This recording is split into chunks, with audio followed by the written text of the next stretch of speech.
हाँ दोस्तों, स्वागत है आपका मेरे YouTube चैनल इंग्लिश बाबू पर। और आज मैं फिर हाजिर हूँ आपके साथ एक नई स्टोरी लेकर। और दोस्तों, आज की जो स्टोरी है बहुत ही इंटरेस्टिंग स्टोरी है, सुनकर आपको बहुत मज़ा आएगा। उसके अलावा इस स्टोरी के अंदर आपको कई सारे नए इंग्लिश के वर्ड मीनिंग सीखने को मिलेंगे, उनकी करेक्ट प्रोनाउंसिएशन के बारे में पता चलेगा, और जो इसका ग्रामर का पार्ट है हम उसे बिल्कुल डिटेल में कवर करेंगे। तो एक एक स्ट्रक्चर को आप बहुत ही आसानी से सीख पाएंगे। तो चलिए दोस्तों, आज की इस कहानी को हम शुरू करते हैं और सबसे पहले कहानी का टाइटल देखते हैं। कहानी का टाइटल है द किंग्स ड्यूटी, और यहाँ पर किंग के बाद एपेस्ट्रॉफी एस का प्रयोग किया गया है, जिसका मतलब होता है का के की, और ड्यूटी का मतलब कर्तव्य। तो इस लाइन का क्या मतलब हुआ? द किंग्स ड्यूटी मतलब राजा का कर्तव्य। तो दोस्तों, ये आज की इस कहानी का टाइटल है, शीर्षक है, और अब मैं इसे पढ़ना शुरू करता हूँ। आपसे रिक्वेस्ट है आप इसे बिल्कुल ध्यान से सुने, और यदि आपको कोई नया वर्ड या फिर कोई भी नया स्ट्रक्चर देखने को मिले तो आप उसे नोट भी ज़रूर करें। तो चलिए इसको शुरू करते हैं। The king Pratap Rai was dutiful to his subjects. क्या मतलब हुआ? दोस्तों, ये जो हमारा वाक्य है ये सिंपल पास्ट का वाक्य है। जब किसी भी वाक्य में वॉज या वर्ब का प्रयोग किया जाता है हेल्पिंग वर्ब के रूप में, और साथ में कोई भी नाउन या फिर एडजेक्टिव को लेके वाक्य बनाया जाता है, इस तरह का जो वाक्य है वो सिंपल पास्ट का वाक्य कहलाता है, और वहाँ पर कोई भी वर्ब का प्रयोग नहीं किया जाता है। और ये जो वर्ड है ड्यूटीफुल, ये एक एडजेक्टिव है जिसका मतलब होता है कर्तव्यनिष्ठ, और सब्जेक्ट मतलब प्रजा। तो इस पूरी लाइन का क्या मतलब हुआ? The king Pratap Rai was dutiful to his subjects, मतलब राजा प्रताप राय कर्तव्यनिष्ठ थे टू हिज सब्जेक्ट, अपनी प्रजा के प्रति। तो इस पूरी लाइन का क्या मतलब हुआ कि जो राजा प्रताप राय थे वो अपने प्रजा के प्रति कर्तव्यनिष्ठ थे। चलिए आगे देखिए।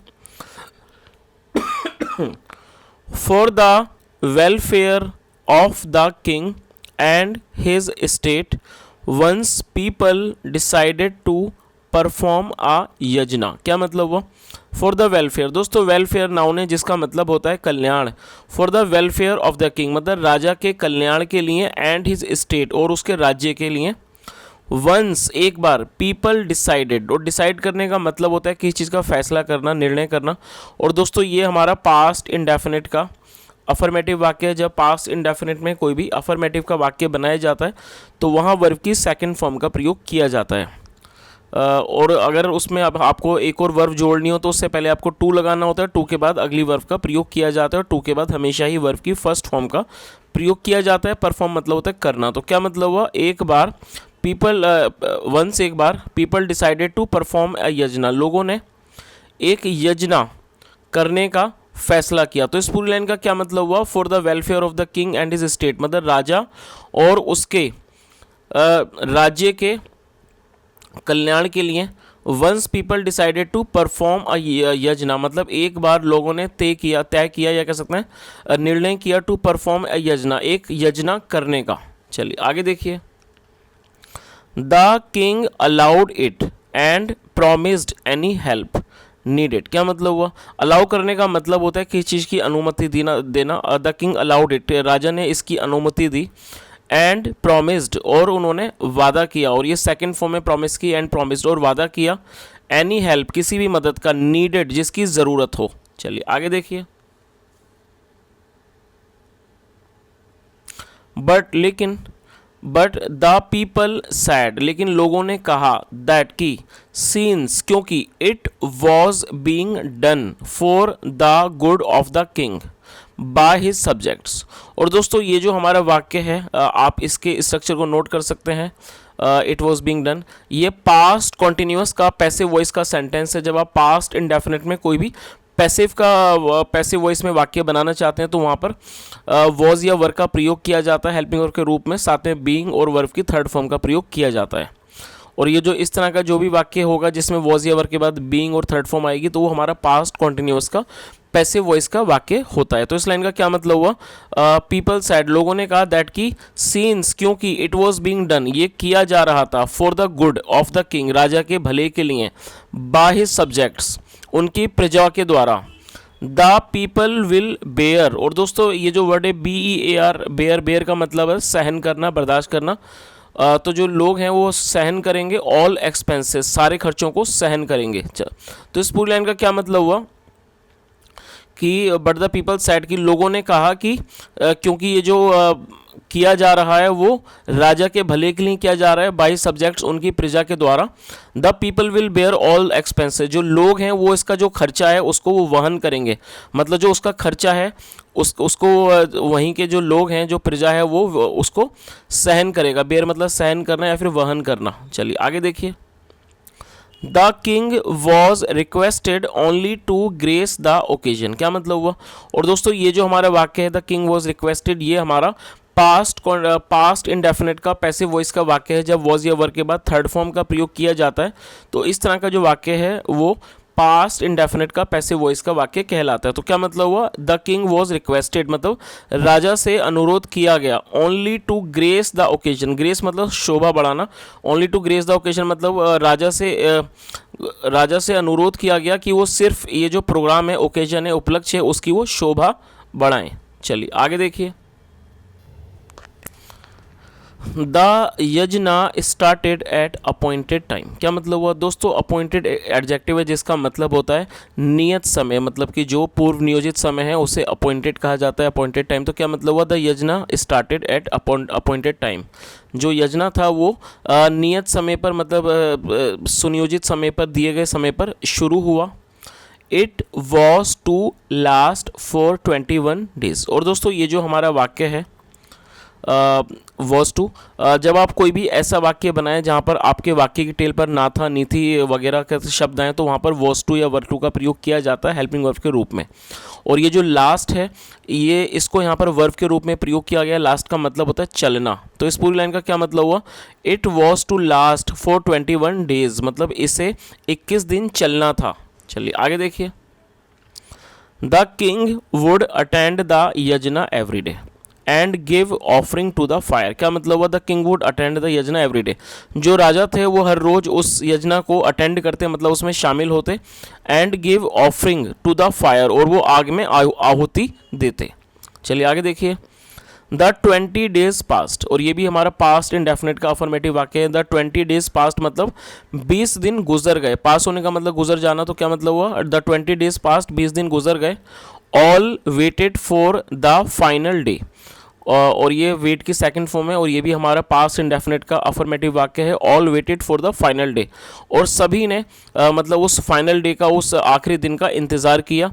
एंड इट वॉज बिलीव्ड, और ऐसा विश्वास किया गया, इट वॉज बिलीव्ड ऐसा विश्वास किया गया दैट इट वुड रिजल्ट, कि इसका परिणाम होगा, रिजल्ट मतलब परिणाम होना, it would result in miracles glorification, और इस चीज़ का विश्वास किया गया कि इसका जो परिणाम होगा वो क्या होगा, एक चमत्कारिक महिमा। ग्लोरिफिकेशन मतलब महिमा, एक चमत्कारिक महिमा किसकी, ऑफ द किंग, राजा की। चलिए आगे देखिए। All was set for the final rights, final rights का मतलब था अंतिम जो रिवाज हैं, संस्कार हैं, उन्हें फाइनल राइट्स कहा जाता है। तो क्या मतलब all was set for the final rights मतलब आखिरी के जो अंतिम के जो संस्कार थे उसके लिए सारी तैयारियां थीं, सब कुछ ठीक था। द किंग वॉज एंग्जियसली अवेटेड, क्या मतलब हुआ। और दोस्तों एंग्जियसली का मतलब होता है उत्सुकता से, और ये एक एडवर्ब है। और आपको ये चीज़ याद रखनी है कि मोस्ट ऑफ द टाइम ऐसा कोई भी शब्द जो कि ly पे ख़त्म होता है वो एडवर्ब कहलाता है, और इसका एंग्जियसली का मतलब होता है उत्सुकता से। तो क्या मतलब हुआ, द किंग वॉज एंग्जियसली अवेटेड, राजा का बहुत उत्सुकता से इंतज़ार था। When the king did not arrive for a long time, क्या मतलब हुआ। और दोस्तों ये जो हमारा वाक्य है ये पास्ट इंडेफिनेट का नेगेटिव वाक्य है। जब आप पास्ट इंडेफिनेट में कोई भी नेगेटिव वाक्य बनाना चाहते हैं तो वहाँ सब्जेक्ट के बाद डिड नॉट का प्रयोग करना होता है और साथ में वर्ब की फर्स्ट फॉर्म का प्रयोग किया जाता है। तो क्या मतलब हुआ, when the king did not arrive for a long time मतलब जब राजा बहुत देर तक नहीं आए, बहुत समय तक नहीं आए। Some people went to the palace to inquire, और ये गो की सेकंड फॉर्म है। Some people went to the palace मतलब कुछ लोग महल गए, टू इंक्वायर पूछताछ करने के लिए। तो इस पूरी लाइन का क्या मतलब हुआ कि जब राजा काफ़ी देर तक नहीं आए, जो कुछ लोग थे वो महल पर गए वहाँ पर पूछताछ करने के लिए। The king was not there, और जो राजा थे वो वहाँ पर नहीं थे। They were informed that the king had gone out with soldiers, क्या मतलब हुआ। और दोस्तों ये जो आप वाक्य देख रहे हैं they were informed, ये हमारा पास्ट इंडेफिनिट का पैसिव वॉइस का वाक्य है। और जब आप ऐसा कोई भी वाक्य देखते हैं जहाँ पर वॉज या वर के बाद थर्ड फॉर्म का प्रयोग किया जाता है तो वो पास्ट इंडेफिनिट का पैसिव वॉइस का वाक्य कहलाता है। तो क्या मतलब हुआ, दे वर इन्फॉर्म्ड, उन्हें बताया गया, ये कह सकते हैं उन्हें सूचना दी गई। और दोस्तों दे जो है ये एक प्लूरल नाउन है, दे का मतलब होता है वे या वे लोग। तो क्या मतलब हुआ, दे वर इन्फॉर्म्ड, उन्हें बताया गया, ये कह सकते हैं उन्हें सूचना दी गई, दैट की the king had gone out with soldiers. और दोस्तों यहाँ पर हेड के साथ थर्ड फॉर्म का प्रयोग किया गया, ये गो की थर्ड फॉर्म है गॉन। जब भी किसी वाक्य में हेड के साथ वर्ब की थर्ड फॉर्म का जो प्रयोग किया जाता है तो इस तरह का जो वाक्य है वो पास्ट परफेक्ट का वाक्य कहलाता है। The king had gone out with soldiers, कि जो राजा थे वो सिपाहियों के साथ गए हुए थे। तो इस पूरी लाइन का क्या मतलब हुआ, they were informed that the king had gone out with soldiers, मतलब उन्हें बताया गया कि जो राजा हैं वो सिपाहियों के साथ गए हुए मतलब चले गए हुए थे। चलिए आगे देखिए, it shocked the people, shock करने का मतलब होता है हैरान कर देना। इट शॉक्ड द पीपल मतलब इस चीज़ ने लोगों को हैरान कर दिया।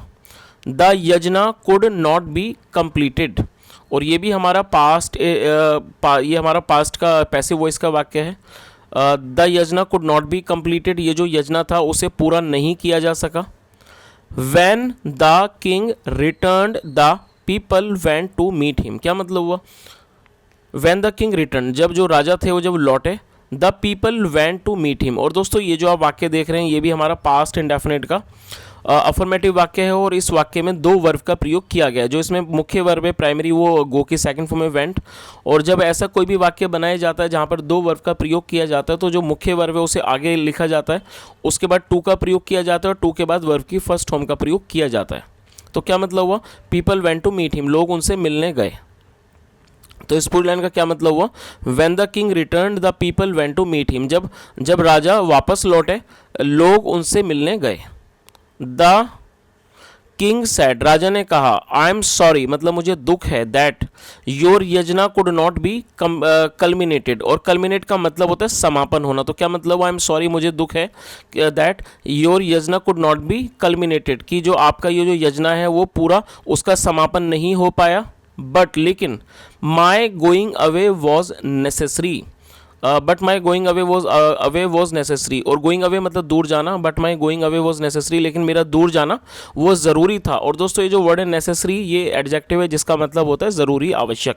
तो इस पूरी लाइन का क्या मतलब हुआ, but my going away was necessary, लेकिन मेरा जाना आवश्यक था।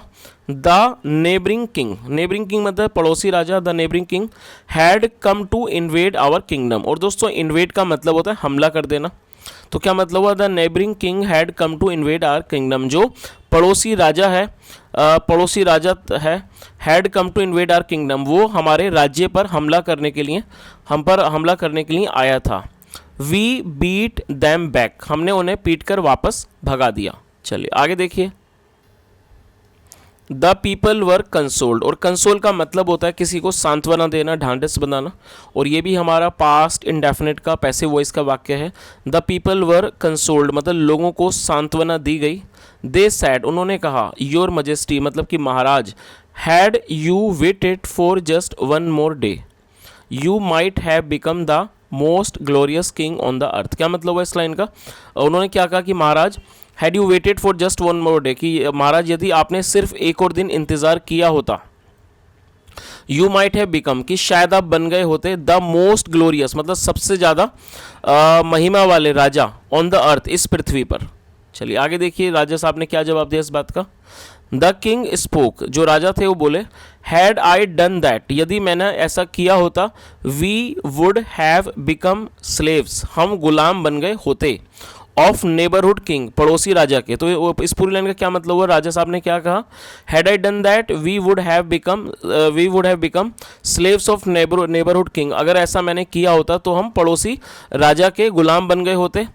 I don't have that glory, मेरे पास वो महिमा नहीं है, आई डोंट हैव। और दोस्तों ये जो हमारा वाक्य है डोंट हैव, ये हमारा प्रेजेंट का पजेसिव वाक्य है। जब हम प्रेजेंट के अंदर कोई भी ऐसा वाक्य बनाते हैं जहाँ पर हम ये शो करते हैं कुछ है या नहीं है, तो इस तरह का जो वाक्य है वो प्रेजेंट का पजेसिव वाक्य कहलाता है। और यदि उसके अंदर आपको नेगेटिव का वाक्य बनाना है तो वहाँ पर सब्जेक्ट के बाद डू नॉट या डज नॉट के बाद हैव का प्रयोग किया जाता है, और यदि सब्जेक्ट आई हो या फिर प्लूरल हो उसके साथ डोंट का प्रयोग किया जाता है। तो क्या मतलब हुआ, I don't have that glory मतलब मेरे पास वो महिमा नहीं है, बट लेकिन आई एम इंडिपेंडेंट, लेकिन मैं आज़ाद हूँ। इंडिपेंडेंट मतलब स्वतंत्र हूँ, स्वतंत्र या फिर आज़ाद। बट आई एम इंडिपेंडेंट, लेकिन मैं स्वतंत्र हूँ। आई एम किंग, मैं राजा हूँ। And it is my duty, और ये मेरा कर्तव्य है, टू मेंटेन, बनाए रखना, environment of freedom for my people. तो राजा साहब ने क्या जवाब दिया कि आई एम किंग मतलब मैं एक राजा हूँ, and it is my duty, और ये मेरा कर्तव्य है, to maintain environment of freedom for my people, अपने लोगों के लिए एक आज़ादी का जो एक, या कह सकते हैं एक स्वतंत्रता का जो पर्यावरण है उसको बनाए रखना, ये मेरा कर्तव्य है। चलिए दोस्तों, अब इस कहानी का जो मॉरल है वो भी देख लेते हैं। Honouring once duty is the biggest glory. क्या मतलब हुआ? Honouring once duty is the biggest glory, मतलब किसी की भी जो ड्यूटी का जो पालन करना, उसका सम्मान करना, वो क्या है, वो एक सबसे बड़ी महिमा होती है। तो दोस्तों, ये आज की एक बहुत छोटी सी कहानी थी, और मैं उम्मीद करता हूँ कहानी आपको अच्छी लगी होगी। यदि आपको आज की कहानी अच्छी लगी और मेरा पढ़ाने का तरीका भी आपको अच्छा लगा हो, तो आपसे रिक्वेस्ट है, वीडियो को जरूर लाइक करें, शेयर करें, चैनल को सब्सक्राइब करके चैनल को जरूर सब्सक्राइब करें। और दोस्तों, यदि आज की कहानी से आपने कोई नया वर्ड या फिर कोई नया स्ट्रक्चर सीखा हो तो कमेंट के माध्यम से ज़रूर बताएं। सुनने के लिए thank you so much. Have a nice day and bye.